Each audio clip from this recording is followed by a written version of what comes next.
Monsieur, c'est vrai que l'UIT est passé en 3 ans parce qu'on est nul. Non, vous n'êtes pas plus mauvais que les étudiants qu'on a eu avant.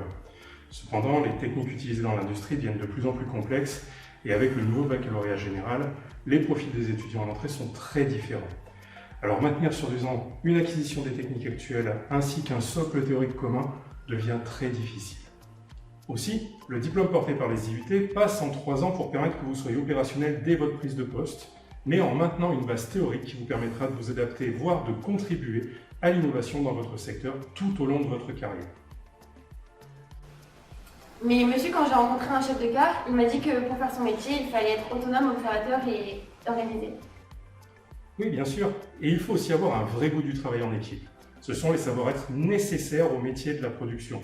Mais il y a aussi des savoir-faire spécifiques et c'est pour cela qu'il y a maintenant un parcours à choisir dès la 2e année.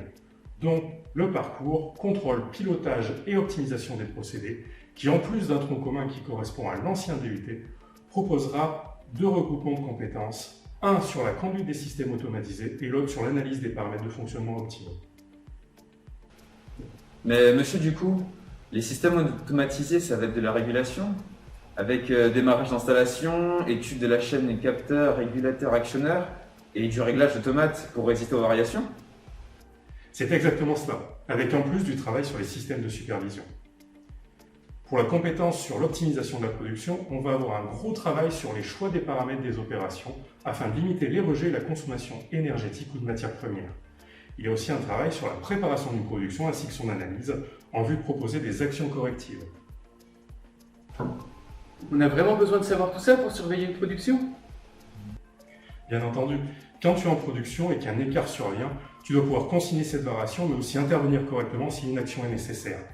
Mais ce parcours forme aussi à d'autres métiers comme l'encadrement d'équipe ou technicien d'essai. Tout cela, vous pourrez vous en rendre compte au cours de vos 2 stages ou de votre alternance.